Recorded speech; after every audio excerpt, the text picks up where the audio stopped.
Buongiorno ragazzi, bentrovati. Continuiamo a parlare del colonialismo europeo nel 600 e nel 700.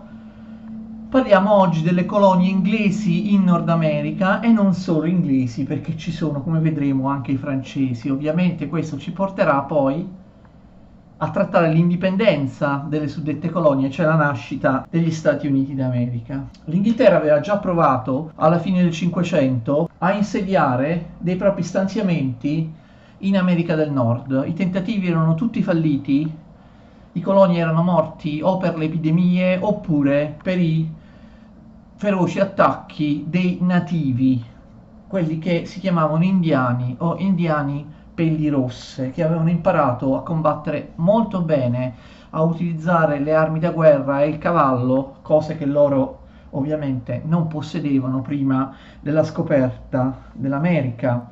Quindi di fatto l'inizio del Nord America inglese, delle colonie inglesi nel Nord America, nei futuri Stati Uniti, è tardivo rispetto a molte altre esperienze coloniali.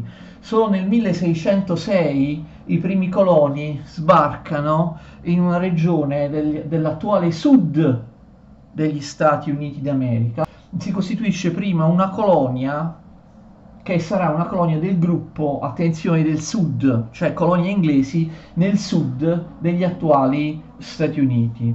Nel 1608 viene fondata la prima città, anche se ripeto i primi coloni erano sbarcati nel 1606, viene fondata la prima città della colonia della Virginia. Ecco, la prima colonia inglese in Nord America è la Virginia. La città si chiama Jamestown, ovviamente Jamestown per via del nome del sovrano inglese Giacomo I. Si tratta di un territorio con un clima caldo, un clima vicino al clima tropicale, adatto per le piantagioni. Questa volta gli inglesi, a differenza dei tentativi precedenti, riescono a sopravvivere perché riescono a far decollare la piantagione del tabacco. Il tabacco rende molto, esportano tabacco, così arrivano altri coloni e quindi inizialmente la Virginia coltiva quasi esclusivamente tabacco. Non fu facile comunque perché di fatto i coloni all'inizio erano poche centinaia, ma anche dopo 10 anni la fondazione della Virginia, i coloni inglesi rimasero poche centinaia. Comunque, tuttavia, questa volta la colonia si avviò, col successo del tabacco arrivarono sempre più emigrati dall'Inghilterra. Allora, di fatto, la colonia della Virginia riproduce le stesse strutture della madrepatria dell'Inghilterra. Che cosa significa? La maggior parte di coloro che si insediano qui, dei proprietari comunque, dei più ricchi, erano nobili, erano aristocratici anglicani, quindi riproducevano la stessa conduzione della terra che vi era in Inghilterra, cioè grandi latifondi, grandi proprietà, con pochi proprietari che non lavorano, appunto questi gentleman aristocratici, e molti braccianti. Vedremo che poi in realtà i braccianti saranno ben presto sostituiti dagli schiavi, quindi un'economia di piantagione, latifondi, e ovviamente era forte anche la struttura della Chiesa anglicana con i suoi vescovi, quindi come in Inghilterra. Altre colonie vengono fondate vicino alla Virginia negli anni successivi. Nel 1632 il Maryland e nel 1665 la Carolina, che poi si dividerà in due, è ancora adesso divisa in due, North Carolina e South Carolina. Quindi vedete comunque lo sviluppo delle colonie inglesi nel sud degli attuali Stati Uniti, dove si fanno le piantagioni, fu piuttosto lento, ci vorranno comunque decenni. Pensate che la colonia della Virginia rischiò di essere completamente distrutta da una grande guerra indiana nel 1675-1676, quindi vedete molti decenni dopo la fondazione l'esistenza della Virginia era ancora a rischio. Gli indiani pellirosse, quelli che oggi si preferiscono chiamare nativi americani, erano molto molto pericolosi proprio per la sopravvivenza dei coloni inglesi. Cosa succede? Le piantagioni, lo sappiamo tutti anche da film come Via col vento, 10 anni schiavo, tanti altri film ambientati all'epoca, erano coltivati da schiavi. Però in realtà gli schiavi neri, di cui abbiamo già parlato in una lezione precedente, dall'Africa, che arrivano dall'Africa, dal Golfo di Guinea, non affluiranno, non saranno portati dalle navi negriere in Nord America prima del 1690, d'accordo? Prima dell'arrivo massiccio dei schiavi neri, che riguarda soltanto il Settecento, che cosa succedeva? O vi erano braccianti oppure vi erano degli schiavi bianchi. La cosa può essere sorprendente, ma inizialmente gli schiavi erano bianchi. In che senso? Erano poveri contadini inglesi che firmavano dei veri contratti di schiavitù. Andavano in America, il contratto stabiliva che dovevano essere schiavi per un certo periodo, attenzione, non per tutta la vita, per 3 anni, per 5 anni o per 7 anni. Dopodiché ottenevano la libertà, ottenevano anche un pezzo di terra e degli strumenti agricoli, quindi diventavano piccoli proprietari. Quindi gli schiavi bianchi erano schiavi a tempo, diciamo così. Poi arrivarono sempre più schiavi neri, d'accordo?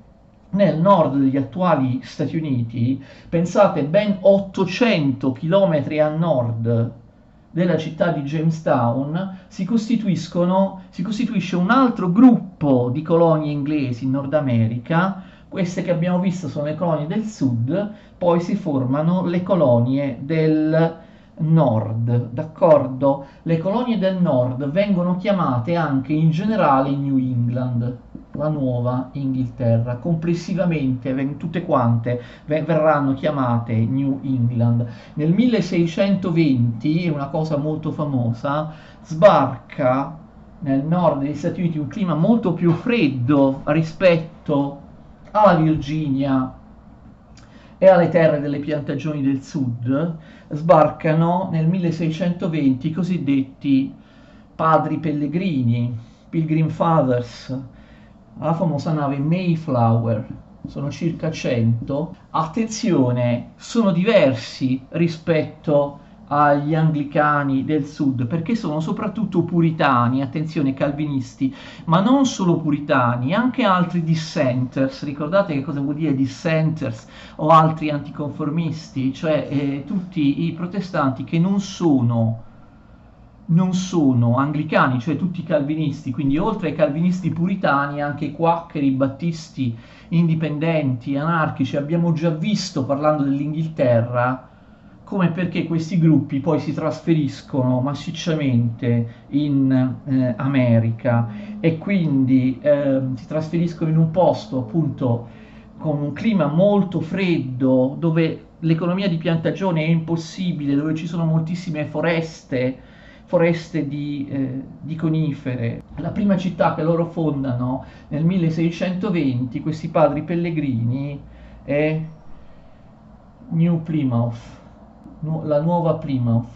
Non dite Plymouth, è la prima città, diciamo così, della prima colonia. Come si chiama la prima colonia, diciamo, puritana, non conformista al nord? Si chiama Massachusetts. Questi coloni del nord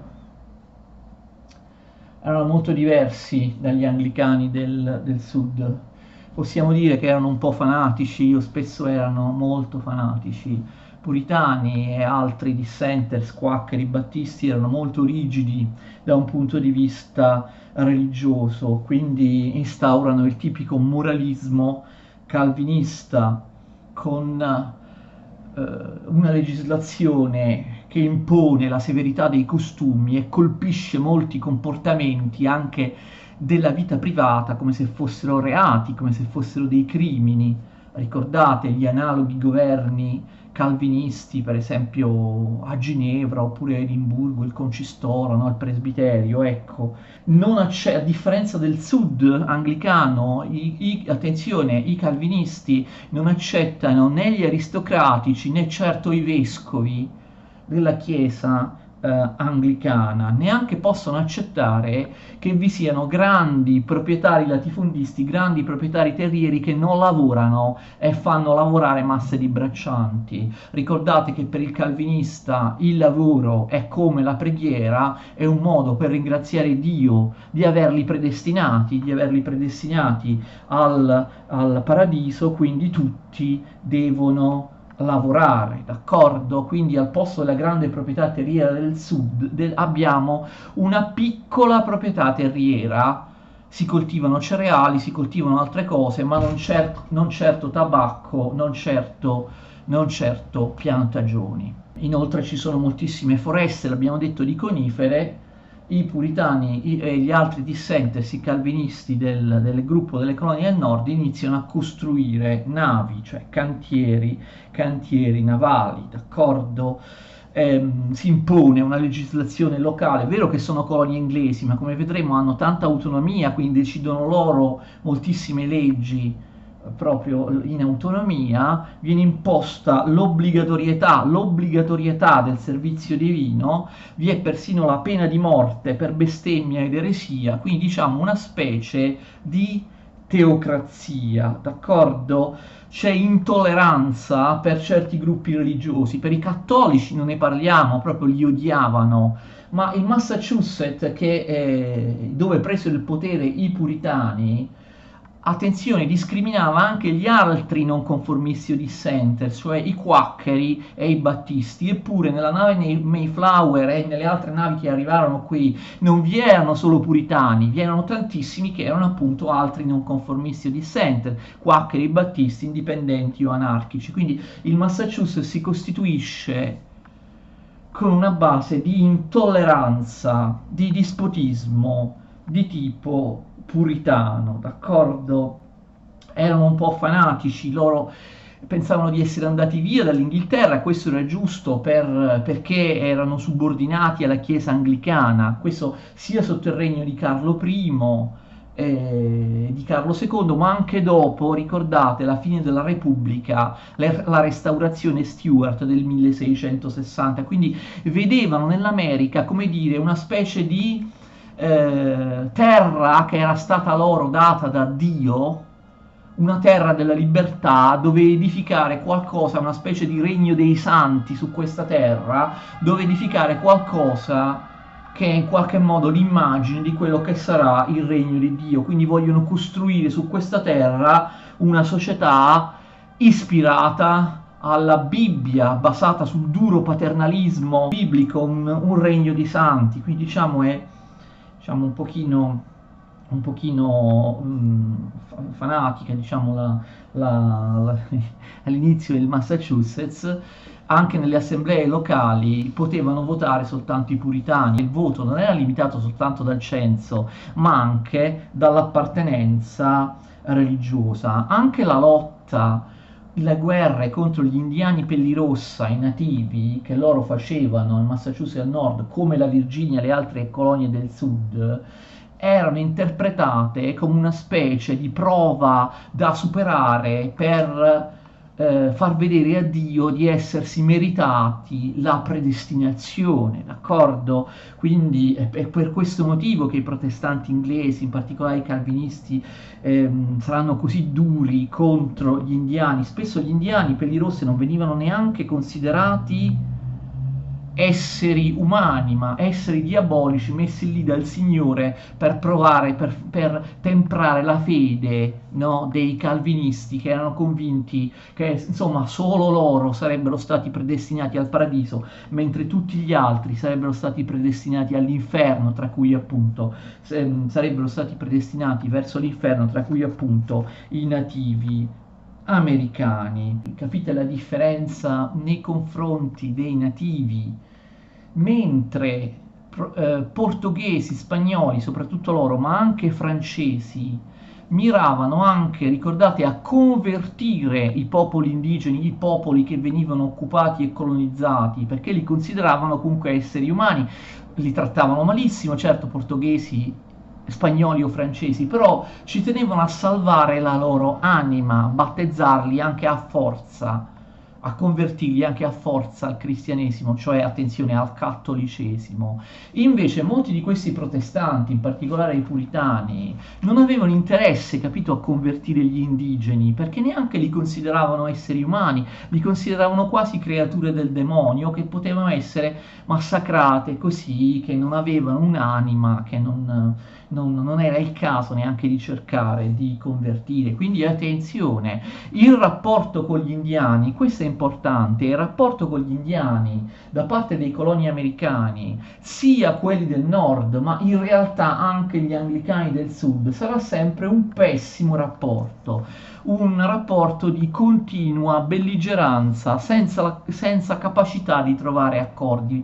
Voi direte, ma era possibile trovare accordi con i nativi, con gli indiani pelle rosse? Sì, perché poi vedremo un'altra potenza europea che invece stabilì un rapporto molto migliore con gli indiani e si mosse attraverso accordi e non attraverso continue guerre, d'accordo? Quindi fate attenzione però, l'Inghilterra è un paese libero, abbiamo visto le rivoluzioni inglesi, un paese in cui conta la libertà di coscienza, possibile che debbano prevalere questi calvinisti, questi puritani fanatici del Massachusetts? Assolutamente no. Vengono fondate altre colonie che invece sono estremamente tolleranti in materia di religione. Nel 1636 si allontana dal Massachusetts un personaggio come Roger Williams, fonda la città di Providence e poi una nuova colonia inglese del nord che sarà chiamata Rhode Island nel 1636. Roger Williams non era un puritano, d'accordo? Ricordate, era uno di quei protestanti che volevano essere chiamati indipendenti, non si considerava appartenente a nessuna chiesa. Roger Williams pensava che la religione fosse solo un fatto di coscienza e di scelta individuale dell'individuo, che non potesse essere imposta. Era favorevole alla tolleranza religiosa verso tutti i culti e alla netta separazione tra Stato e Chiesa, tra Stato e religione. Roger Williams e altri personaggi come lui sono scarsamente ricordati e studiati in storia, perché in generale è la storia degli Stati Uniti delle origini che si studia poco, si studia male o si studia dicendo sempre quelle quattro cose e invece omettendo, dimenticandone tante altre importanti. Roger Williams è un vero apostolo della libertà religiosa e della tolleranza in epoca moderna. Il Rhode Island, molto diversamente dal fanatico puritano Massachusetts, è una colonia in cui c'era tolleranza, libertà religiosa, uguaglianza dei diritti, separazione tra Chiesa e Stato, e qui la religione era solo un fatto di coscienza individuale, quindi nessun tipo di intolleranza. Questo è il Rhode Island fondato da Roger Williams e dai suoi seguaci. Una cosa simile avviene per un'altra colonia del nord. Questo è il contorno, è la costa. Immaginate con molta fantasia. Questo è il contorno, è la costa atlantica degli Stati Uniti, ok? Quindi questo è l'Oceano Atlantico, questa è la costa degli Stati Uniti, qui c'è la Florida, ok? Qui c'è il Golfo del Messico, qui ho messo i Grandi Laghi, più a nord c'è il Canada, questa linea tratteggiata è la linea del Mississippi-Missouri, anche se non è verticale come l'ho fatta io, non è importante, è il Mississippi-Missouri che parte vicino ai Grandi Laghi e finisce nel Golfo del Messico dove c'è oggi New Orleans, lo vedremo in seguito. Quindi attenzione, le colonie del sud degli Stati Uniti come Virginia e le altre che vi ho detto che vengono dopo, vengono fondate qui, mentre le colonie del nord come Massachusetts, Rhode Island e altre che vi dirò adesso vengono fondate qui, d'accordo? Quindi sud nord cambia il clima, ma come abbiamo visto ci sono anche differenze religiose, differenze sociali, differenze economiche, differenze, se vogliamo, anche psicologiche. Il quacchero William Penn, come Roger Williams, è a favore della più completa tolleranza religiosa, separazione tra Stato e Chiesa. Anche lui va via dal dispotico Massachusetts e fonda nel nord la colonia che ancora adesso porta il suo nome, la Pennsylvania. Quindi abbiamo, vedete, già due colonie del nord che sono esempi di democrazia e di tolleranza religiosa, a differenza del Massachusetts. Questo, attenzione, prima che avvenga la seconda rivoluzione inglese, la Glorious Revolution, che venga emanato il Bill of Rights in Inghilterra. Fate attenzione. E infatti ci sono altre due colonie del nord che vengono fondate, New Hampshire. Molti di voi conoscono questi nomi perché ovviamente corrispondono a molti stati degli attuali Stati Uniti, e poi ovviamente New York. Fate attenzione, New York si situa in una città dove vi erano gli olandesi, ne abbiamo parlato parlando delle vicende del Seicento inglese, cedettero agli inglesi la loro colonia di Nuova Amsterdam, che fu poi ribattezzata New York. Quindi nascono gli stati di New Hampshire e New York, sempre al nord.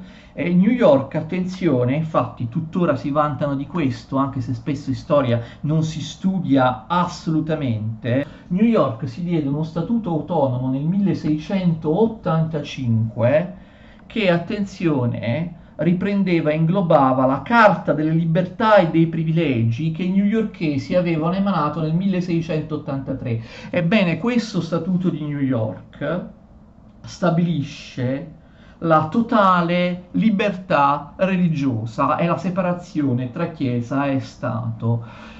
Queste misure erano avanzatissime, quindi giustamente ancora adesso i newyorkesi si vantano di aver avuto uno Stato democratico, liberale, tollerante, con la totale libertà religiosa nel 1685.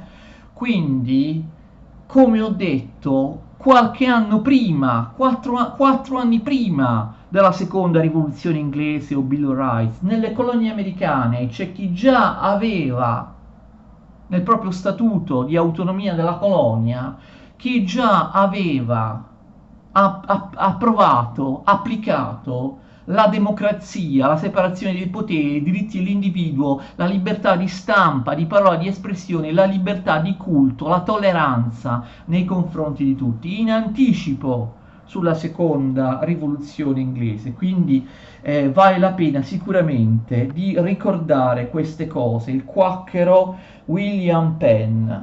Poi nacquero altre due colonie del nord. Vedremo che poi queste colonie del nord, alcune si distingueranno, le potremo chiamare colonie del centro. Nascono colonie tipo il New Jersey, vicino New York, il Delaware, sempre ovviamente a nord, d'accordo?